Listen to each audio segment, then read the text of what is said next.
बदर हसीन खास मुलाजिम था। मुमताज़ बेगम का उसने मुमताज़ बेगम के लिए चलाई हुई गोली अपने सीने पर खाई थी। मुमताज़ बेगम ने बदर हसीन की कबाली को याद रखा और उसकी बीवी और 2 बच्चों बासत और बाजरा को अपने घर के पिछले हिस्से में जगह दी। इसके साथ साथ वो तीनों मुलाजिमिन से कुछ ज्यादा थे। इसीलिए मुमताज़ बेगम के कहने पर शादी का सारा खर्चा मुजफ्फर बेग ने उठाया था।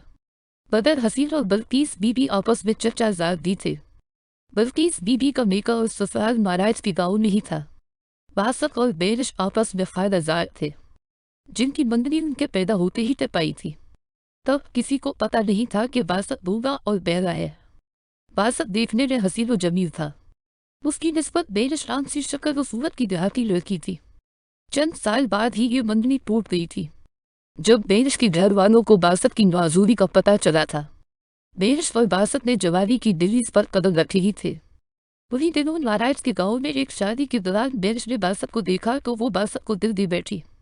बेरिश ने अपनी माँ से कहा कि वो अपने बचपन के मंदिर ही से शादी करेगी। बेरिश की 4 छोटी बहनें भी थीं और घर के हालात भी अच्छे नहीं थे। इसके बरक्स बासत की अच्छी खासी ड्राइवर की नौकरी थी। उसकी माँ और बहन को भी मुमताज़ बेगम बहुत कुछ देती रहती थी। बल्कि जब भी महाराज की जाती वो अपनी शाहाना जिंदगी का खूब प्रचार करती, जिसका असर ये हुआ कि बेरिश के घर वाले भी इस रिश्ते पर रजामंद हो गए। बल्कि इसकी सारी रिश्तेदारी महाराज के गाँव नहीं थी, इसलिए बारात के चंद अफराद बजबल की फैक्ट्री के मुलाजिम ही थे, जिन सब को बासत ने ही दावत दी थी। बाजला को वैसे ही अपने रिश्तेदारों से चढ़ थी, जिस वजह से उसने अपनी किसी सहेली को अपने भाई की शादी में दावत ही नहीं दी थी। नजमल बेग को शोर शराबा पसंद नहीं था, इसलिए उसने ज्यादा मुलाजिम नहीं रखे थे। 2 सिक्योरिटी गार्ड और घर के काम के लिए एक मासी। मुमताज़ बेगम के सारे काम बल्कीस के ज़िम्मे थे और बाजला नजमल का ख्याल रखती थी। काम वाली मासी सुबह आती और घर के सारे काम करके शाम को वापस चली जाती। दरवाजे पर दस्तक हुई। कम किन बाजला नजमल ने बजस फाइल पढ़ते हुए कहा। बाजला कमरे में चाय लेकर दाखिल हुई। उसने चाय की टराली नजमल के बेड के साथ लगा दी। नजमल बेड के साथ पेट लगाए फाइल पढ़ रहा था। कम पर उसकी तालवों पर था। फाइल उसके हाथ में और नजरें फाइल पर जमी हुई थी। शक्रिया बाजला, उसने बाजला को बगैर देखे ही कहा। बैठ जाओ सवालिया निशान। बाजला होने से बुरी। वो कोई काम है? नजमल उसी ताल में फिर बोला। नहीं, बस आपका शुक्रिया अदा करना था, बाजला ने रुक रुक कर कहा। नजमल ने उसकी तरफ देखा। आप मेरे कहने पर बारात के साथ चले गए, मुझे पता है।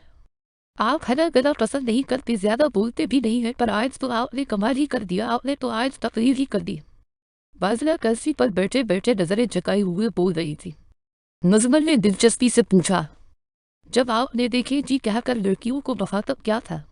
फिर शमाइल को मस्त कहा बाजला। बेवकूफ तनकीद की बजाय तारीफ से बताए। अब तुम जाओ आराम करो और शादी के बाद अपनी स्टडी पर तवज्जो दो। बेटा पास तुम कर नहीं सकी हो। ख्वाब मुजबल देख के देख रही वो सितारा अपनी सहेली शमाइल को मोबाइल पर करीब करीब सुना रही थी। उसने मुझे हुस्न की बलकर कहा था। शमाइल खोई हुई बुरी। कारे को भी कारा कहो तो वो बुरा मान जाता है। उसने तवहे उल्लू बनाया था का आलिया। सितारा ने बड़ी शाइस्तगी से सच्चाई बताई। मुझे उससे मोहब्बत हो गई है। शमाइल ने मोबाइल पर अपने दिल का हाल सुनाया। वो तो तमहे अक्सर ही हो जाती है। मोहब्बत तो अंधी होती है, तुम तो अंधी मत बनो। कहा वो और कहा तुम क्या कमी है? मुझ में खूबसूरत हूँ, पढ़ी लिखी हूँ। 2 फलबाए ज़मीन खाली मेरे नाम है। शमाइल ने लगे हाथ अपनी सूरत काबिलियत और हैसियत बयान कर दी। मोबाइल की दूसरी तरफ से हंसी की आवाज़ आ रही थी। दादत क्यों निकाल रही हो? क्या मैंने झूठ कहा है? शमाइल ने खफकी का इजहार किया। नहीं नहीं, ऐसा कब कहा मैंने? खूबसूरत तो तुम हो। आज दुल्हन से ज्यादा बनाओ संभाल क्या था? तुमने 4 दफा बेटा का इम्तिहान देना समझो तो बीए के बराबर ही है। जहाँ तक 2 वलबाओं की बात है तो वो भी सच कहा तुमने, लेकिन मसला ये है, ये बाहर के पढ़े लिखे लोग सिर्फ और दाजल का वलबा नहीं खाते। फोन बंद करो लगता है। अब्बा और लाला शमाउल मुल्क वाल से आ गए। शमाइल ने जल्दी से कॉल काट दी। बासत खुशी से झूमता हवा अपने कमरे में दाखिल हवा। उसका कमरा गुलाब के फूलों से सजा हुआ था। उसकी खुशी का कोई ठिकाना नहीं था। बेरिश दुल्हन बनी उसकी राह देख रही थी। बासत ने कमरे में दाखिल होते ही कमरे की कंडी लगाई और आकर बेरिश के पैरों में बैठ गया। दोनों के दिलों की धड़कनें रोज पर थी। बासत ने लरजते हाथों के साथ बेरिश की थोड़ी उठाई। बेरिश ने सहमी मुस्कुराहट से अपनी खुशी का इजहार किया। दोनों काफी देर एक दूसरे को देखते रहे। बासत को कुछ वक्त समझ नहीं आया तो उसने जल्दी से सही टेबल के नीचे वाले खाने से एक जरूरी बॉक्स निकाला और खोलकर बेरिश के सामने पेश कर दिया। उसमें एक लॉकेट था। जिस पर इंग्लिश में बेरिश लिखा हुआ था। मुजम्मिल साहब ने फरीक कर दिया है सवारिया निशान। बेरिश ने धीमी और सहमी आवाज में हाथ के इशारों के साथ रुक रुक कर पूछा। बासत को उसकी बात समझ आई गई थी। खूब खरीदा है तो ये बासत ने हाथों के इशारे से बड़े फखर से बताया था। कितने तोले का है? बेरिश ने हसरत भरी निगाहों से हाथ पर हाथ रखने के बाद इशारों में पूछा था। 3 तोले। बासत ने हाथ के इशारों के बाद अपनी 3 उंगलियों को हवा में ले रहा कहे बेरिश बवालते में न रह जाए। इतने पैसे कहाँ से आए? बेरिश ने हाथ के इशारों के साथ धीमी आवाज में पूछा। बासत देख कर मुस्कुराया और इशारे करके समझाने लगा।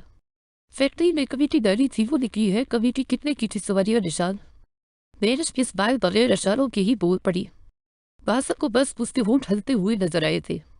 उसने कुछ देर सोचा, फिर वो लाकर बाग से निकाला और बेंच के गले में खुद ही पहना दिया। फिर उसने बेड के साथ पड़े हुए मेज की तरफ देखा जिस पर खाने की बेशुमार अशिया मौजूद थी। उसने 2 कपों में गर्म दूध डाला जिसमें खुश्क मेवाजात की भरमार थी। बेंच पर सारा खौफ दूर हो गया था। बासत भी पर एतबार था। दूध खत्म करने के बाद उसने कप मेज पर रखे। बेंच से इशारों में पूछा कि वो कुछ खाएगी। बेंच ने मिठाई वाली प्लेट की तरफ इशारा किया। बासत ने मिठाई की प्लेट उठाई और बेरिश को पेश की। बेरिश ने एक गुलाब जामुन उठाया और बासत के मुंह में डाला। बासत ने आधा गुलाब जामुन खाया, बाकी आधा बेरिश ने खुद खा लिया। बासत उठा और कमरे की बत्ती बुझा दी। अभी बत्ती बजी ही थी। बेरिश का मोबाइल जब उठाया, इसने तकिए के पास से अपना मोबाइल उठाया। मोबाइल पर शुमाइल का नाम रोशन हवा। बेरिश ने रस्से से अपना मोबाइल कर दिया। मोबाइल की बीप मुसलसल हो रही थी। मान ने लकड़ी के जाए नमाज पर मसला समेटा और बेड पर पड़े मोबाइल को उठाया। अशाइल की कॉल थी। तुम अभी तक सुई नहीं सवारिया निशान? मान ने कॉल रिसीव करते ही कह दिया। नो क्यों सवारिया निशान? हारिस की कॉल थी। मैनचेस्टर से अशाइल ने रोमिंग के अंदाज में अपनी लट को बल देते हुए न सोने की वजह बताई। कब से फोन कर रही हूँ, नमाज पढ़ रही थी अशाइल। तू भी हकीकत देखी हो, एक दफा कॉल रिसीव नहीं की तो समझो कुछ मसरूफियत होगी। सोरी मुझे आइडिया नहीं था तो नमाज पढ़ रही हो, ठीक है। आइंदा ख्याल रखना। तुम्हारा जख्म कैसा है सवारिया निशान? अशाइल ने शरारती अंदाज में पूछा। कौन से जख्म सवारिया निशान? जो चोरियां टूटने से तुम्हारी कलाई पर हुआ था, मामूली सी फराशे हैं, जख्म थोड़ी ना है। मां ने अपनी कलाई की तरफ देखते हुए बेटी मुस्कुराहट के साथ बताया। माहम चौधरी, ऐसी फराशें बाद में घाव बन जाती हैं। अरे जाओ जाओ, घाव बन जाती हैं, मां ने बेपरवाही से जवाब दिया। तस्वीरें देखिए जो मैंने व्हाट्सएप की थी, अशाइल ने इश्तियाक से पूछा। नहीं तो देखो, जल्दी देखो, अशाइल ने जोर देकर कहा। चंद मिनट मोबाइल के दोनों अतराफ खामोशी रही। मान मोबाइल पर अपनी और मजबल की तस्वीरें देख रही थी और अशाइल ख्याल की आंखों से मान को देख रही थी। कैसी है सवालिया निशान? अशाइल की आवाज से मान तस्वीरों से हकीकत में वापस आई। अभी के अभी ये सारी तस्वीरें अपने मोबाइल से डिलीट करो। मान ने सख्ती के साथ अशाइल को हुक्म दिया था। तब यह सेंड करने के बाद पहला काम यही क्या था? हारिस की कसम।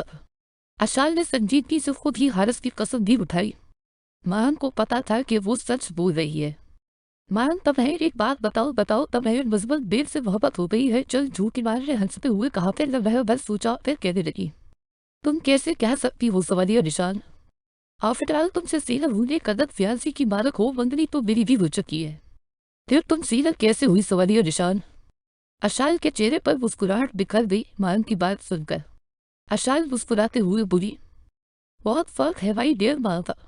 मैंने मोहब्बत का खेल खेल कर हारिस को जीता है, जबकि तुम्हारे दिल में चौधरी शमाओं का बोरट मेरे बगैर तुम्हारी मर्जी के ही डाल दिया गया है। रखती हूँ के बाए अशाइल ने कॉल 10 गोली कट कर दी। चौधरी शमाओं का। मां ने उदासी के साथ खुद करानी